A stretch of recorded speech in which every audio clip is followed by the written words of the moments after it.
podcast focused on trends shaping the future of manufacturing. I'm Alexandria Burek, your host, here with A.W. Schultz, two thought leaders with a passion for people and manufacturing. Today and every episode, we are diving deep into the advancements, sustainable practices, and dynamic changes transforming how we produce everything. And now welcome Alexandria Burek and A.W. Schultz.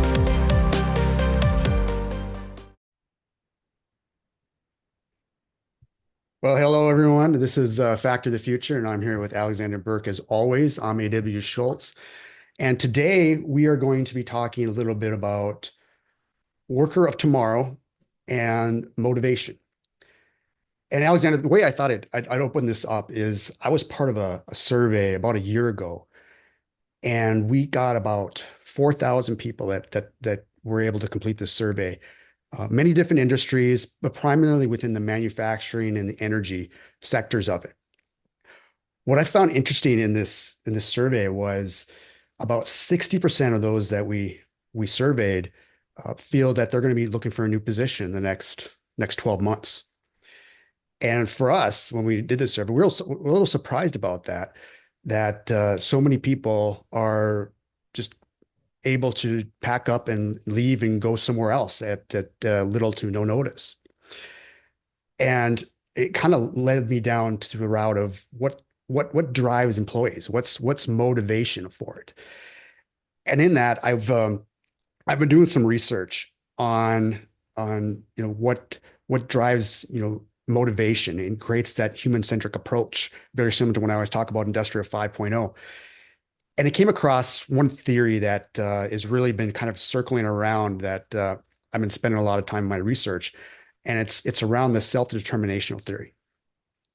And for the listeners that may not know what this is, it was originally developed back in the I'm going to say 80s by Dickey and Ryan, and the idea is it's comes around based on three things. The first thing is for employees to have a sense of relatedness to their work. You go to work, you have relationships, you have friends, you get along with others, and so be it. The second is the competency. So feeling that you know how to do your job, certainly you feel like you can do it on a day-to-day basis and want to do better. And then the third is the idea of autonomy. That, for me is like my boss being able to feel that I can do some of the day-to-day things and give me responsibilities. Now, I tell you the story is the article I was reading was by Lechler and Human, and it just came out this year. And it was a survey about motivation of young project professionals. So when we say young, we're talking about the Generation Y and millennials. And when they surveyed these individuals, a couple of things that came forward. One wasn't necessarily the salary that they were being paid, but it was a common trend around the motivations of they want to be able to learn and develop. Their relatedness and connectionness, going back to the self-determination theory, to be able to create and deliver, being able to feel like they have an impact on it, the competency, and the idea to work autonomously. So given responsibility and being able to solve problems on their own. Remember, these are primarily project managers. I thought that was kind of I don't want to say eye-opening, but it falls within some of the trends that I've seen, I've read, I've been a part of over the last couple of years. And certainly, when COVID hit, we walked into something called the Great Resignation. And, up to that point, I hadn't even heard about it until I started reading about it. And there's just massive people just quitting their jobs or quietly quitting. Yeah. I mean, so I gave you all that information. Anything surprise you about this? I mean, nothing is really surprising. I think I feel the same as the majority of your, survey participants.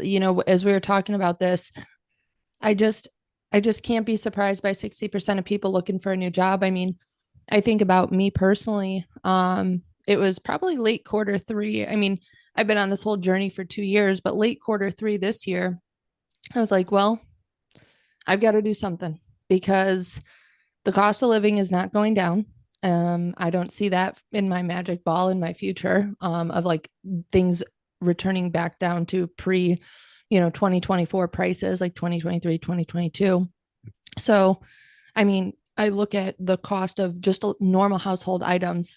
I'm a, white collar worker, middle class person, and I make a pretty good salary, but I'm like, I can't survive on this. I literally can't survive on this.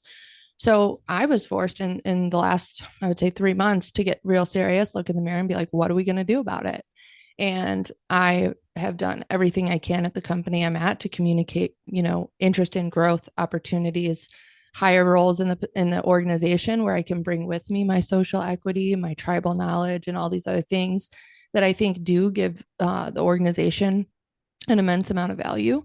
But my concern with staying at companies, which is I'm sure much of the 60% of the people that you mentioned, is that companies seem to be much more willing to pay somebody from the outside with quote unquote fresh ideas. That's great. The salary that they could otherwise just pay the person who has already developed the relationships with the people in the organization, who knows who to contact within the organization to accomplish certain things, and who has a real like grasp about just generally the organization's culture and kind of the vision for the organization. So that's just befuddling to me that companies just don't want to pay. They could just pay $20,000-$30,000 more to the employee to probably 50% of those 60% of employees that are leaving. If that same company just had that conversation with that employee and said, what would it cost? Like, what would it take to keep you? I would say that probably 40% of that 60% population would say $20,000 would allow me to stay. And then we've solved the problem for the individual, we've solved the problem for the company, but I just don't think companies and managers seem to be willing to do that. They seem to be willing to just take the resignation, deal with the loss of and the gap of the operational kind of situation, and just say, oh well, we'll have to get by until we find someone new, and then just it is what it is. The show must go on. On the note of like learning and development, I think you mentioned that, and if you didn't, I know that was part of the things that we wanted to talk about today. So I was just thinking, why wouldn't companies, do something simple like provide their employees with a master class subscription? Give them an hour, 2 hours a week, a month, whatever, like 5 hours a month, or, 4 hours a month, whatever it is that they should be designating for personal development. Like it doesn't need to be something where a manager needs to coach, but it could be something like, hey, when we have our one-on-ones, I want to know what you've learned. What self-development have you done in the last week, 2 weeks, 3 weeks? Because the person who's putting into themselves is going to deliver to the organization tenfold. I've experienced that myself by growing, learning, networking, doing all these other things outside of work, because that's the culture where I work. I've still been able to bring immense value compared to where I was before by putting the time and energy into learning and developing myself. So I think a company can really benefit and stand out competitively by just doing something like that, like having a culture around growth and education. I think simple masterclass subscription, which is like $7 a month to their employees, tax deductible, go for it. Or just even just like a per diem, like a $50 per diem per month to the employee to go, hey, go learn something. People could do it for hobbies. Doesn't matter. Those are some of the things that I'm thinking about. But yeah, I hope that maybe this great resignation, followed by the quiet quitting, followed by this like mass migration and change up here that seems to be on the horizon, will be the time that it gets into the employer's heads to say, hey, maybe we've been doing this all wrong all along. I don't know. What do you think about that? A couple of things I thought. One, you bring up a good point is about so often, I've had bosses or I've been the boss, and you've got a one-on-one with the employees, and it's an ongoing, it's on the calendar. It's always what a Friday Mm-hmm. afternoon or something like Mm-hmm. that. And there's what you're usually talking about is what's fresh on the mind. Where if the manager is having that conversation about what investments that individual has been doing into themselves, that returns on that manager. So I look at it, I think it's a phenomenal idea, and it also brings forward just that conversation that you want to have with that employee of, what are you doing to better yourself, to better the company. Mm-hmm. The other thing I guess I thought, I was like, it's so often, and this is particular companies that have we'll say a strong HR department, that they are they're very protective on ensuring that all the employees don't know each other's salaries. Yeah. And they don't want you talking about it because they don't want someone to know that the others are making more or less money than you, because it brings Yeah. about that conversation. Well, why is that? So then I guess I also think about when you're sitting there asking, why can't I get a raise or be fitted for what my salary, presents? It might be the question is, well, maybe HR doesn't want to go down that route. They don't want to have that tough conversation of, what's right sizing the salaries. And it's not solving any problem, but it's actually, it's a creating, liability.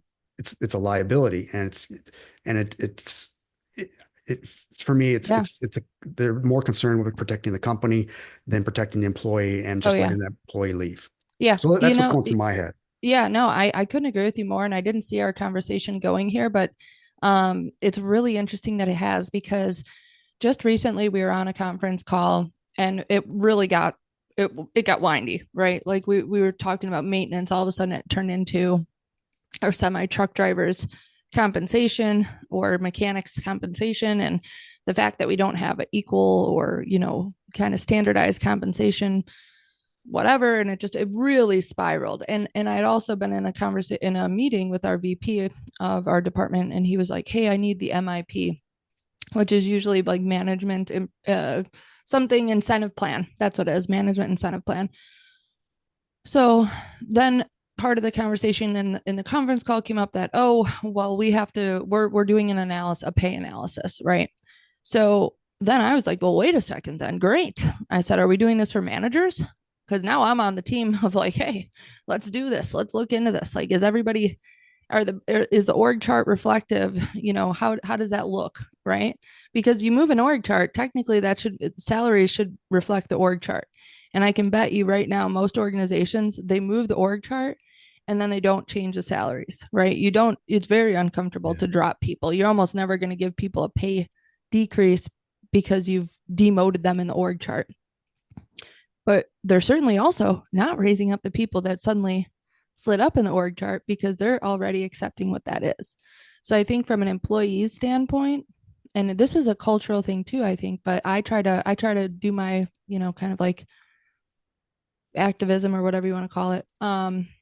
I share my salary openly with people in general scenarios. Like I have no shame or qualms about saying I make X amount of dollars in most scenarios, like coworkers, non-coworkers, friends, family, it doesn't matter.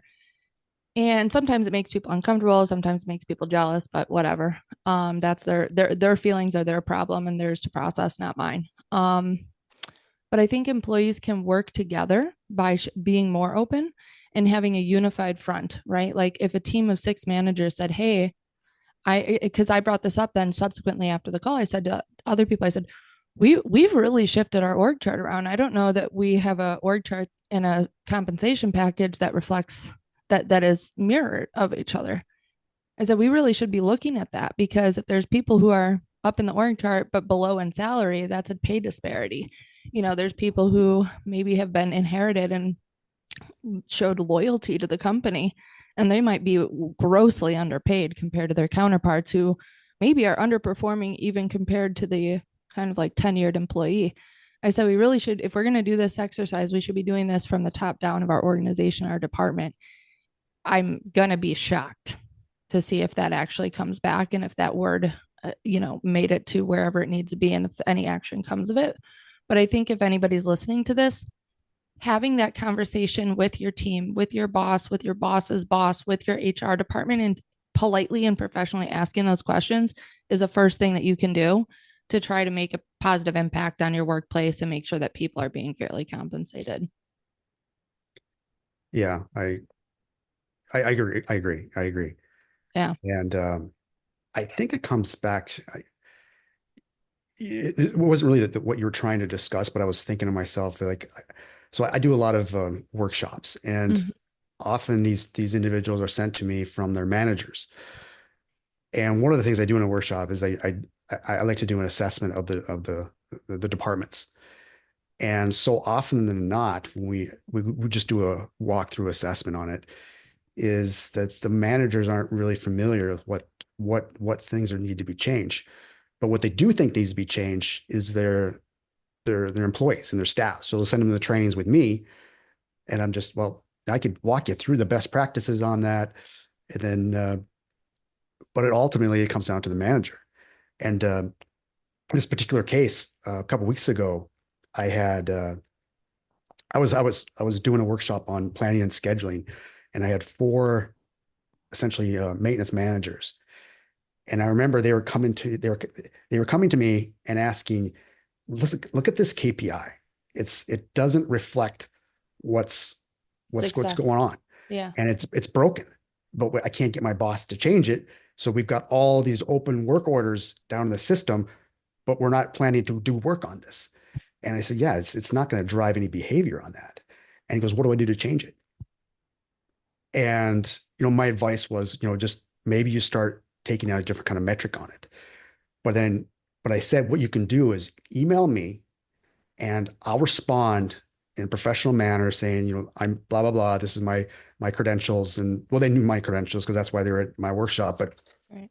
explain what you can be doing into that. And then from that, take that to the manager. And I tell this story just as a kind of a gateway into, a lot of it is just the manager's not taking time to understand that um, they think investing in employees, but they're not trying to better themselves, understand what they can do to be better. Yeah, I just had like 17 thoughts going through my head as you were talking. I love this. So the first thing I'm going to say, which is just directly related to what you just said there, was okay, so they're investing, but they're doing it wrong. Like the plain fact is, and this is nothing against you and your workshops. I think your workshops are great, but um I think when on I'm going to say like an old school manager, because they can be of all ages, like younger managers can still be very old school, very Yeah. whatever. We're not going to get into that right now. So by sending people to the workshop, like, well, we're investing in you. It's like, okay, great. You're really putting me there because you think you're going to get 5% efficiency out of me after as a result of this $200 workshop that you sent me to. You think it's a day off because I spent 9 hours, getting coffee and bagels and pizza for lunch and talking about maintenance and reliability and how to do preventative maintenance, all this stuff. It's like, no, that's not really what investing in employees is. It's actually taking the time to get to know them and try to better them as individuals, and like being very specific about what they can personally do to improve, not giving some peanut butter spread class or homework assignment. Not that yours is or anything like that, but I think that's one thing. I think it's really wise what you mentioned about managers not really knowing what needs to be done. I just had an experience this week where someone came to me. We were supposed to do training. We had kind of disconnected on training. First, we had training scheduled. Then it was somebody had to cancel. Then somebody else had to cancel. Then somebody else had to cancel. I was like, screw it. I'll make videos, you guys are on. I host workshops. Ask them then, because the stuff that you have questions about is the stuff that everybody in the room has questions about. You're the managers. You should really be leading the question asking, whatever, blah, blah, blah. Like, just ask questions when we have the designated time for questions. How about that? And the other thing that came up with, I was like, what reports are you trying to run? I'd be happy to, cater these training videos that I'm going to make for you to that specific topic. And when they had asked for it, and now I'd been talking about this for the last 4 to 7 to 10 weeks, and just like blue in the face talking about it to all levels of our organization, like the people who are supposed to be doing it, the people who are supposed to be managing the people that are supposed to be doing it, the people who are supposed to be managing the people who are managing the people that are supposed to be doing it. Like all of these people, I've been talking about this, like I feel like hitting them with a hammer, like we have to do this, we have to do this. And the question was, well, how can we get it so that way we know when a maintenance issue occurs and when it's back in service. I said, the e-main is the easy part. I said, I could show you that in 2 minutes. You could do that now, but we don't have the behavior.